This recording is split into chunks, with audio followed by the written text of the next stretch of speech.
السلام علیکم ورحمۃ اللہ وبرکاتہ۔ ڈیئر اسٹوڈنٹس، امید ہے سب خیریت سے ہوں گے۔ جس طرح کہ ہم پہلے پڑھ چکے ہیں خلافت عباسیہ کے بارے میں، خلافت عباسیہ میں اس سے پہلے ہم فرقہ معتزلہ کے بارے میں پڑھ چکے، پھر فرقہ قرامطہ کے بارے میں بھی پڑھ چکے ہیں۔ اب اس سے پہلے جو خلفاء ہم نے پڑھے ہیں ان پر بھی ایک نظر جو ہے دوڑائیں۔ باب نمبر 11 میں جو ہے 11 باب میں آخری خلفاء کا ذکر ہے کہ خلافت عباسیہ کس طرح جو ہے زوال تک پہنچا اور کن کن خلفاء نے اس میں سے اچھا کردار ادا کیا ہے اور کن کن خلفاء نے جو ہے کمزور کردار ادا کیا۔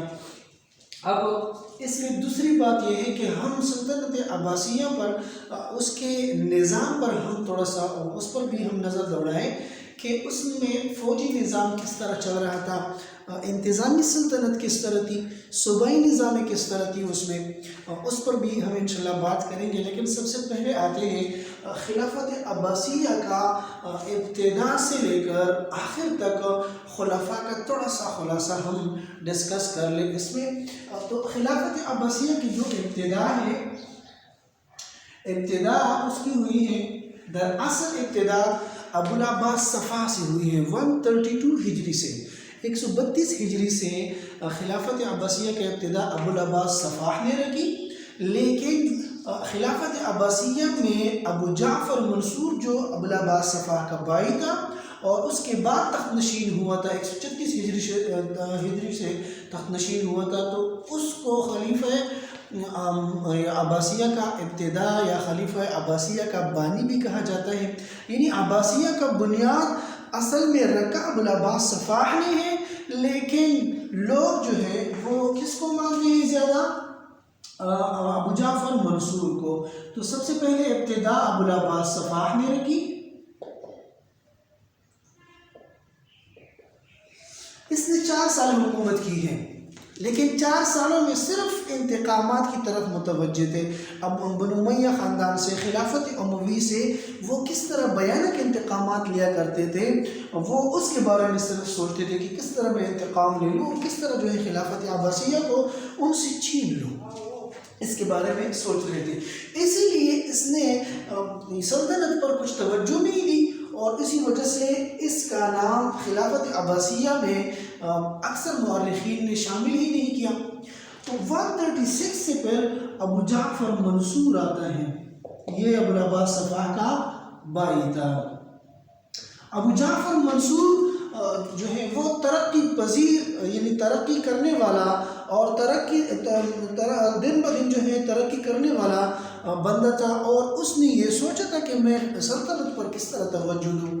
تو سلطنت کی طرف متوجہ ہو کر اس نے پورے اپنے سلطنت کو مستحکم بنا دیا۔ اور اسی طرح اس سے پہلے خلافت اموی میں سارے عہدے، چاہے وزیر کا عہدہ تھا، چاہے بادشاہ کا عہدہ تھا، چاہے خلیفہ کا عہدہ تھا، چاہے حاجب کا عہدہ تھا، جتنے بھی عہدے تھے اموی خاندان نے سب عرب کے مطلب بڑے بڑے عہدے عرب کو دینا انہوں نے پہلے سے بتایا ہوا تھا کہ ان کے ہوں گے۔ لیکن جب خلافت عباسیہ قائم ہو گئی تو خلافت عباسیہ میں پھر خلیفہ کے علاوہ جتنی بھی عہدے ہیں ان کو عجمیوں میں تقسیم کیا۔ اس لیے ابو مسلم خراسانی کو اگر ہم سٹڈی کر لیں تو ابو مسلم خراسانی خراسان کا ان لوگوں نے گورنر بنایا تھا۔ اسی طرح خالد برمکی، یحییٰ برمکی، جعفر برمکی، یہ عرب نہیں تھے، ایرانی تھے، لیکن پھر بھی انہوں نے وہاں پہ کیا کر دیا ہے، اس کو وزارت کے عہدے دیے ہیں، وزیر بنا دیے گئے ہیں۔ تو ابو جعفر منصور دوسرا حکمران گزر چکا ہے خلافت عباسیہ میں، اس نے 22 سال حکومت کی ہے، 22 سال 22 ایئرز اس نے حکمرانی کی ہے۔ اور پھر اس کے بعد اس کا جو بیٹا ہے مہدی تخت نشین ہوا۔ ابو جعفر منصور کا بیٹا جو ہے مہدی، یہ تخت نشین ہوا۔ مہدی جو ہے پھر اس نے بھی تقریباً 10 سال حکومت کی ہے، 10 سال یا 12 سال حکومت کسی نے بتائی ہے، لیکن 10 سال جو ہے اکثر مورخین نے 10 سال لکھا ہے۔ مہدی کی حکومت بھی مطلب ترقی کی طرف جانے والے حکمران تھے۔ اب خلافت عباسیہ کے پہلے 10 حکمران بہت اعلیٰ صلاحیتوں کے مالک تھے۔ خلافت عباسیہ کے پہلے 10 حکمران جو گزر چکے ہیں وہ بہت اعلیٰ صلاحیتوں کے مالک تھے، اسی لیے اس کی پہلی صدی جو ہے خلافت عباسیہ کی پہلی صدی بہت ترقی کرنے والے ترقی کرنے والا مملکت تھا، ترقی کرنے والا سلطنت تھا۔ ابو جعفر منصور کے بیٹے مہدی، پھر مہدی کا بیٹا جو ہے ہادی، پھر مہدی کے بیٹے ہادی کی حکومت آئی۔ ہادی کی حکومت جو ہے وہ صرف 1 سال گزری۔ 1 سال گزرنے کے بعد یہ ہادی چونکہ بہت زیادہ ینگ تھا، تقریباً 22 سال یا 21 سال اس کی ایج تھی، 22 سال 22 ایئرز یا 21 ایئر اس کا ایج تھا، تو اپنے درباری سازشوں کی وجہ سے وہ یہاں پہ کیا ہوا، اپنی ہی دربار میں وہ قتل ہوا۔ پھر ہادی کے بعد اس کے بعد بہت اعلیٰ صلاحیت والا بندہ جو ہے وہ ہے ہارون الرشید، یہ تخت نشین ہوا۔ ہارون الرشید کا نام اکثر ہم نے سنا ہوتا ہے، ہمارے معاشرے میں اکثر لوگ جو ہیں ہارون الرشید کا تذکرہ کر لیتے ہیں، لیکن دیگر جو خلافت عباسیہ کے حکمران تھے ان کا ذکر بہت کم آتا ہے۔ تو ہارون الرشید بھی بڑا مدبر، حافظ قرآن اور بڑا عالم انسان تھا، محدث بھی گزرا ہے، لوگوں کو حدیث بھی پڑھا کرتے تھے۔ تو اسی طرح خلافت عباسیہ کا یہ حکمران بھی کیا ہے، بہت اعلیٰ صلاحیتوں کے مالک ہیں، ایک یہ ہے اور ایک ابو جعفر منصور ہے۔ اچھا، پھر ہارون الرشید نے بھی جو سلطنت گزاری ہے تو اس میں بھی اس نے بہت سارے علمی ذوق اور علمی شوقی قائم کی تھی۔ اس طرح بھی آیا ہے کہ بہت جگہوں سے، بہت ممالکوں سے علماء کو اکٹھا کر کے اپنی مجالس میں یا اپنی پارلیمنٹ میں اس کے لیے الگ سا نظام قائم کیا تھا، اور ہر وقت جو ہے علمی مباحث ہوا کرتی تھی، علمی ترقیاں اس کا شوق تھا اور ذوق تھا۔ ہارون الرشید، پھر ہارون الرشید کے بعد اس کا بیٹا جو ہے مامون الرشید، اس کا بیٹا امین الرشید تخت نشین ہوا۔ امین الرشید، پھر امین الرشید نے بھی، یہ ہارون الرشید کا بیٹا تھا جس کی ماں کا نام زبیدہ ہے۔ اصل میں ہارون الرشید اپنے بڑے بیٹے مامون الرشید جو بہت بڑا مدبر اور بہت جرنیل گزر چکا ہے تو اس کو تخت نشین بنانا چاہتا تھا، لیکن امین الرشید چونکہ زبیدہ کا بیٹا تھا اسی لیے زبیدہ جو ہے اس کو بہت اس کے ساتھ بہت پیار تھا، اس کو بہت زیادہ چاہتے تھے۔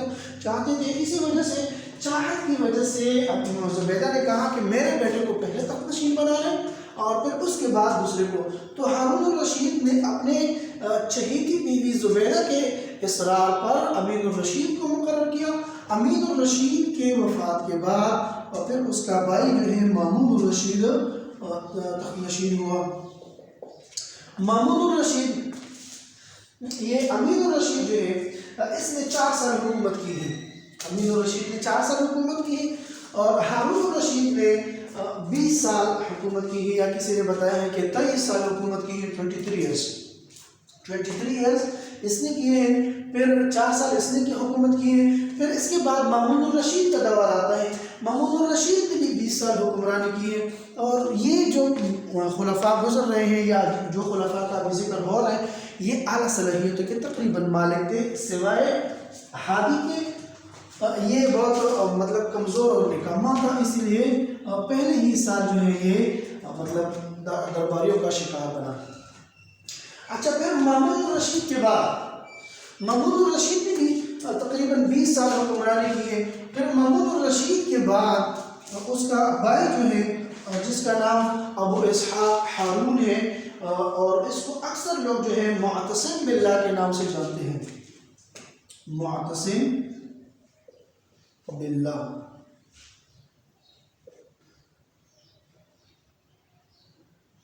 معتصم باللہ نے بھی اپنی حکمرانی جو ہے مستحکم بنانے کی کوشش کی، اور 9 سال وہ حکمران رہا۔ 9 سال جو ہے اس نے بڑی اچھی دلیری کے ساتھ اور بڑی طاقت کے ساتھ اور اپنے سلطنت کو مضبوط تر بنانے کے لیے اس نے بہت بڑی کوشش کی ہے، معتصم باللہ۔ معتصم باللہ کے بعد اس نے بھی 9 سال حکومت کی. محمود الرشید نے 20 سال، اس نے 9 سال، 9 ایئر اس نے حکومت کی ہے. معتصم باللہ کے بعد واثق باللہ، واثق باللہ نے بھی اپنی سلطنت کو مستحکم بنانے کے لیے سرتوڑ کوششیں کی ہیں. واثق باللہ نے 5 سال صرف حکومت کی تھی، لیکن اسی 5 سال میں اس نے بہت زیادہ ترقی کی ہے، بہت زیادہ علاقے فتح کیے ہیں. واثق باللہ کے بعد پھر آتے ہیں متوکل علی اللہ. متوکل علی اللہ،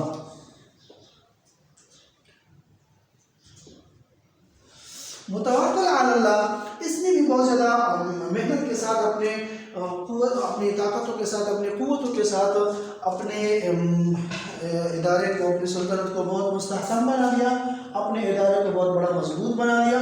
پھر متوکل نے 14 سال حکمرانی کی. 14 سال حکمرانی کرنے کے بعد اس نے پھر اپنے جو اس کے جانشین تھے انہوں نے اپنے جانشینوں کو مقرر کیا.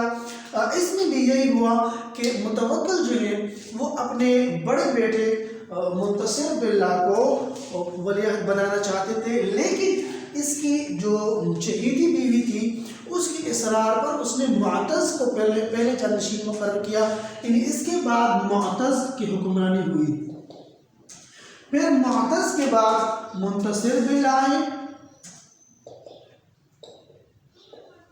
منتصر باللہ، پھر منتصر باللہ کے بعد اس کا ایک دوسرا بھائی ہے مستعین باللہ.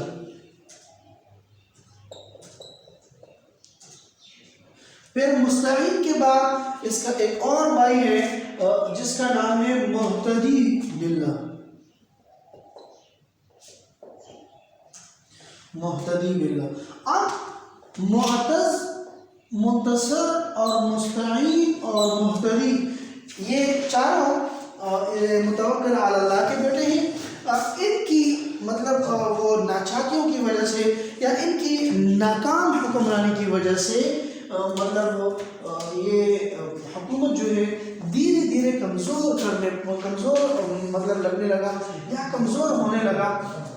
اب آتے ہیں معتز باللہ جو ہے وہ مطلب خلیفہ کی طرف آ رہے ہیں اور ولیعہد بنانا چاہتے ہیں، لیکن معتز کو خلافت ملنے کے واسطے، خلافت کو حاصل کرنے کے واسطے دیگر جو اس کے بیٹے تھے تو وہ اٹھ کھڑے ہوئے اور متوکل اللہ نے اپنے بیٹے کو کیا کر دیا، اپنے باپ کو قتل کروایا ہے. تو یہ خلافت عباسیہ میں زوال کا دور سٹارٹ ہوتا ہے یہاں سے کہ اپنے باپ کو بادشاہت کی خاطر قتل کر رہے ہیں. سب سے پہلا نقصان یہاں پہ ہوا.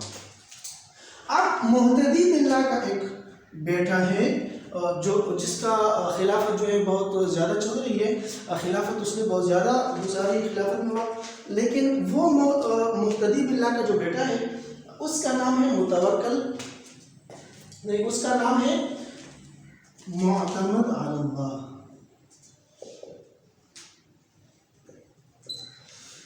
معتمد علی اللہ اس نے 23 سال حکمرانی کی ہے. خلافت عباسیہ میں ایک ابو جعفر منصور ہے، ایک ہارون الرشید ہے، ایک مامون الرشید ہے جنہوں نے بہت زیادہ حکومتیں کی تھی. پھر اس کے بعد معتمد علی اللہ جو ہے اس نے بھی 23 سال حکمرانی کی ہے، لیکن ان 23 سالوں میں انہوں نے بہت کم اصلاحات کیے اور بہت زیادہ نقصان پہنچایا اپنی سلطنت کو. یہاں تک معتمد علی اللہ تک جو ہے خلافت عباسیہ تھوڑے سے عروج پر تھا.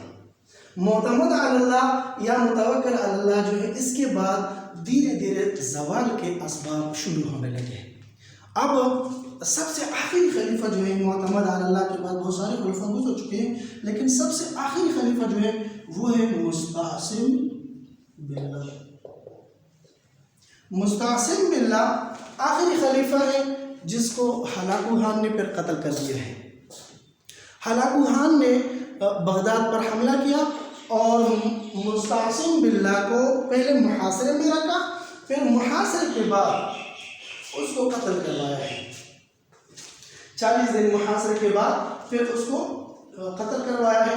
اب خلافت عباسیہ کا زوال کس چیزوں سے مطلب کن چیزوں کی وجہ سے سٹارٹ ہوا ہے یا کن چیزوں کی وجہ سے وہ یہ خلافت عباسیہ جو ہے ختم ہو چکی ہے، وہ وجہ جب ڈسکس کریں گے، زوال کے اسباب ڈسکس کر لیتے ہیں۔ لیکن سب سے پہلے یہاں یہ بات بھی جان لیں کہ یہاں ایک بات آتی ہے کہ مستعصم باللہ کو ہلاکو خان نے قتل کروایا ہے۔ کس نے؟ Hulagu Khan. اب ہلاکو خان کے بارے میں تھوڑا پڑھ لیتے ہیں کہ ہلاکو خان کون ہے۔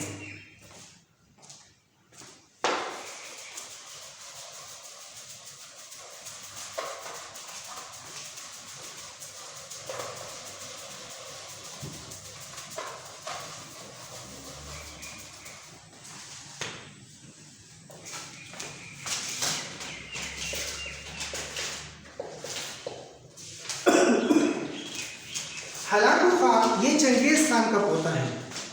ہلاکو خان کون ہے؟ چنگیز خان کا پوتا ہے، جو علاقہ قراقرم میں پہلے جو ہے انہوں نے ایک سلطنت قائم کی جس کو تاتاری سلطنت کہتے ہیں۔ تاتاری سلطنت۔ ہلاکو خان نے ایک سلطنت قائم کی تھی جس کا نام تاتاری حکومت ہے، اور قراقرم کے علاقے میں انہوں نے یہ سلطنت قائم کی تھی، قراقرم۔ اور اسی علاقے سے یہ چنگیز خان بھی کیا مطلب کیا رکھتے تھے؟ تعلق۔ تو چنگیز خان کا تعلق قراقرم سے تھا، اور قراقرم میں ایک سلطنت انہوں نے قائم کی تھی جس کا نام ہے تاتاری سلطنت۔ اب ہلاکو خان کا دوسرا بھائی بھی ہے جس کا نام ہے منگو خان، جس سے پھر ایک الگ سا خاندان، ایک الگ سی کمیونٹی اور الگ سا علاقہ جو ہے وہاں سے سٹارٹ ہوتا ہے، یا اس کے افزائش نسل جو ہوئی ہے اس کو منگولین خاندان کہتے ہیں۔ منگو خان سے جو خاندان بڑھ چکا خلافت عثمانیہ میں، پھر منگولیوں نے اپنے الگ سے کردار ادا کیے ہیں۔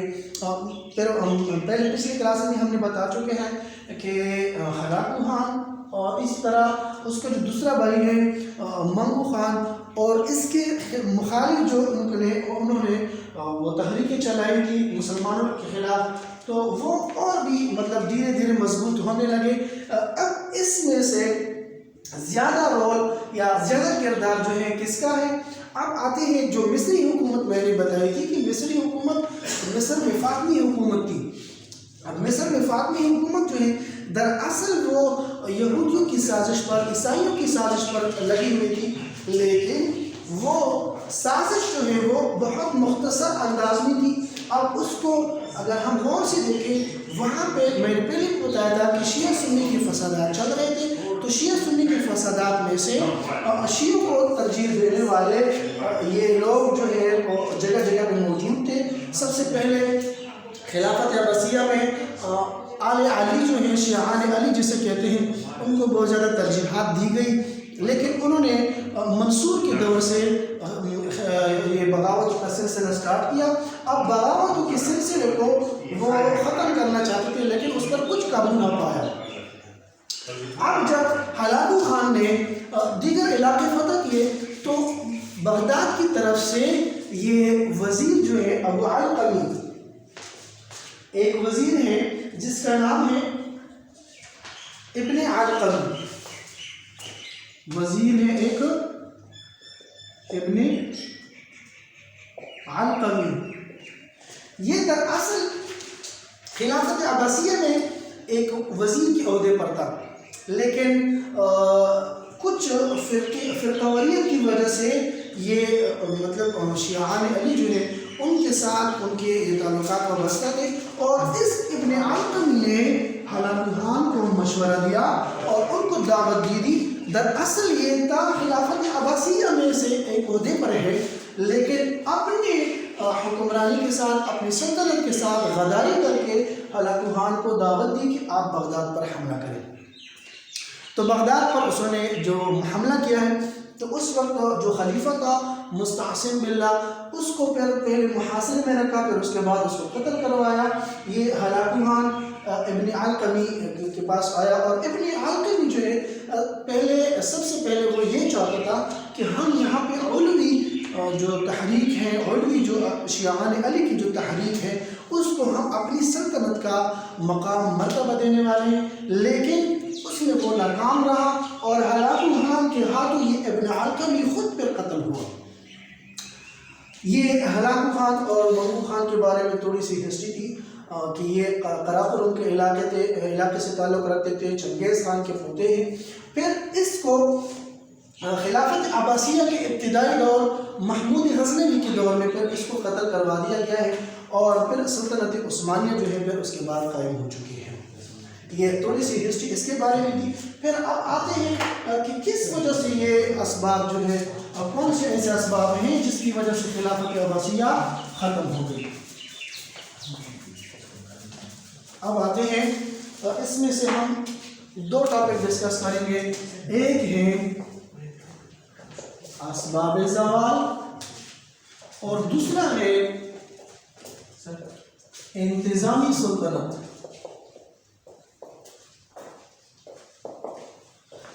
اسباب زوال کیا تھے؟ کون سے ایسے اسباب تھے جس کی وجہ سے یہ خلافت عباسیہ جو ہے در در ہو گئی، ریزہ ریزہ ہو گئی اور ختم ہو گئی؟ تو سب سے پہلے جو سب سے بڑا وجہ ہے وہ یہ ہے کہ حکمران نکمے رہے، آخر میں حکمران نکمے تھے۔ نکمے حکمرانوں کی وجہ سے، نااہل حکمرانوں کی وجہ سے، بس ہر کوئی خلیفہ جو ہے اپنے بیٹے کو بادشاہت میں لانا چاہتا تھا اور یہ نہیں سوچتا تھا کہ یہ بادشاہت کا قابل ہے کہ نہیں، بادشاہت چلائے گا کہ نہیں چلائے گا، سلطنت کو قائم کر سکے گا کہ نہیں کر سکے گا۔ بس نکمے حکمران آتے تھے اور اس کے ذریعے جو ہے اپنی حکمرانی کو وہ آگے لے کے جانا چاہتے تھے، لیکن کچھ مطلب اچائی کی بجائے وہ کمزوریوں کی طرف جو ہے رواں تھے۔ پھر اس کے بعد اگر اس کو ہم دیکھیں، نکمے حکمران بھی ہیں، لیکن نکموں میں سے پھر عیاش حکمران بھی ہیں، عیاش بھی تھے، نکمے بھی تھے۔ تو دیکھیں مختلف پہلو سے اگر ہم دیکھیں تو بادشاہوں میں اگر عدل و انصاف ہو، اسی طرح بادشاہ جو ہے تقوی و پرہیزگاری والا ہو تو وہ بہت زیادہ ترقی کر سکتا ہے، اپنے ملک کو ڈیولپ کر سکتا ہے۔ لیکن اگر حکمرانوں میں نااہلیت ہو یا اسی طرح اس میں عیاشی ہو تو وہ حکمران دھیرے دھیرے جو ہے وہ کمزور پڑ جاتے ہیں، اس کی سلطنتیں بھی کمزور پڑ جاتی ہیں۔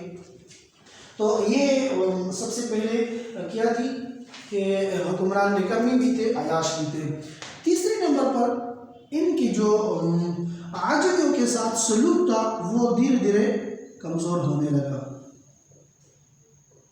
عاجمیوں کے ساتھ سلوک، دراصل یہ جو عاجمی لوگ تھے یہ عربوں کو بادشاہت پر جو ہے دیکھنا پسند نہیں کرتے تھے، اسی لیے عربوں نے خلافت عباسیہ میں جو عرب تھے انہوں نے عاجمیوں کو بہت سارے عہدے دیے تھے، وزیر کا عہدہ بنایا تھا، حاجب کا عہدہ بنایا تھا، یہ انشاءاللہ پھر ہم ڈسکس کریں گے اس کے بعد۔ لیکن عاجمیوں کے ساتھ ان کا جو رویہ تھا وہ رویہ مشکوک انداز میں تھا، ہر وقت شک کی نظر سے دیکھا کرتے تھے، اس لیے ابو مسلم خراسانی کو بھی شک کی بنیاد پر قتل کیا ہے۔ یحییٰ برمکی، خالد برمکی، جعفر برمکی سب کو جو ہے وہ شک کی بنیاد پر قتل کر دیا گیا ہے، کیونکہ عرب جو ہے اس سے خالف تھے کہ ایسا نہ ہو کہ ہماری حکمرانی جو ہے ان کے ہاتھوں میں چلا جائے۔ یہ عاجمی کے ساتھ ان کا جو رویہ تھا وہ کمزور تھا۔ پھر دراصل جو وجہ ہے وہ یہ ہے کہ ترکوں کا حکمرانوں میں ترکوں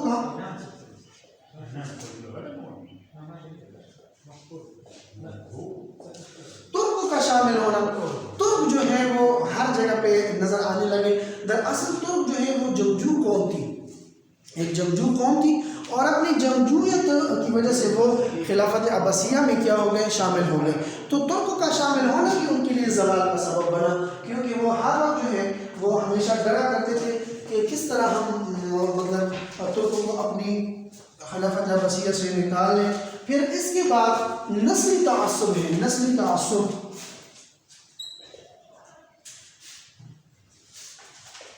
نسلی تعصب کسی بھی ملک میں وہ انانیت جو ہے وہ آ جائے یا ذات پرستی نظام آ جائے کہ یہ فلاں ذات کا ہے، یہ فلاں کا ہے، فلاں کا ہے، جس طرح کہ ہندوازم میں پایا جاتا ہے، تو وہاں وہ ملک کبھی ترقی نہیں کر سکتا۔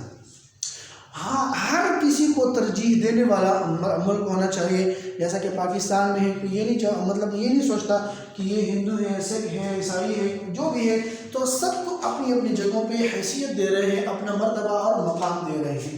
تو نسلی تعصب کو بھی جو ہے نسلی تعصب کی وجہ سے خلافت عباسیہ جو ہے وہ دھیرے دھیرے کمزور پڑنے لگی۔ اچھا، اس کے بعد خلفاء کی فوج سے عدم توجہ۔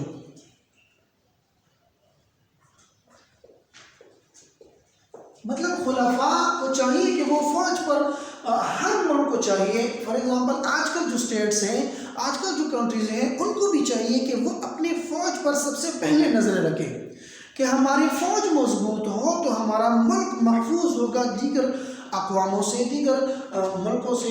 تو فوج پر سب سے پہلی نظریں ہونی چاہیے۔ مطلب خلافت عباسیہ میں فوج سے نظر جو ہے وہ ہٹا دی گئی، کبھی فوجوں کو تنہائی نہیں ملتی تھی، مطلب 6 7 مہینے، 2 3 سال جو ہے ان کی تنہائی بند تھی۔ اسی وجہ سے فوج میں جو جوانوں کا جذبہ تھا وہ دن بدن کمزور ہوتا گیا، اور خلفاء جو ہے مطلب اپنی عیاشیوں میں مصروف تھی، اسی وجہ سے فوج بھی دن بدن ختم ہوتا جا رہا۔ یہ اس کے بعد دوسرا جو ہے اقتصادی بدحالی۔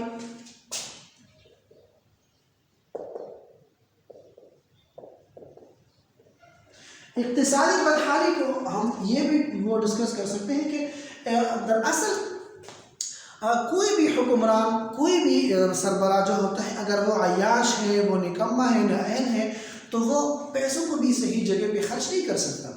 تو خزانے کو اپنے صحیح انداز میں استعمال کرنا بھی یہ حکمران کی کیا ہے، مطلب اہلیت ہے۔ اگر وہ حکمران صحیح انداز میں پیسہ خرچ نہیں کر سکتا، یا وہ عیاش ہے، یا وہ دیگر کاموں میں مصروف رہتا ہے، تو ظاہری بات ہے کہ خزانہ خالی ہوتا جائے گا، اور خزانہ خالی ہوتے ہی ملک کا نظام بھی بدحال ہوگا، اور ملک جو ہے دن بدن قرضے میں ڈوبتا جائے گا۔ تو یہ ان کی کمزوری کا ایک وجہ یہ بھی ہے۔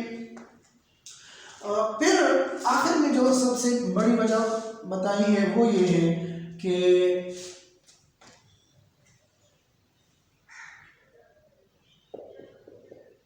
غداروں کو وزارت کے عہدے دینا، جس طرح کہ ابن علقمی کی بات میں نے کی ہے۔ تو ابن علقمی دراصل خلافت عباسیہ میں وزیر ہے، لیکن اس نے وہ کی ہے غداری کا مظاہرہ کرتے ہوئے ہلاکو خان کو حملہ کرنے کی دعوت دی تھی۔ پھر آخر میں ہے ہلاکو خان کا حملہ۔ ہلاکو خان کا حملہ یہ بھی ان کے لیے زوال کا سبب بنا۔ جب اس نے حملہ کر دیا تو اس وقت جو ہے پھر عباسیوں کے ساتھ کچھ خاص نہیں تھا کہ وہ اس میں سے یا تو کسی پر خرچ کریں، یا ملک میں بھی ایسے حالات نہیں تھے، یا فوج بھی مضبوط نہیں تھا کہ اس کا مقابلہ کر سکے۔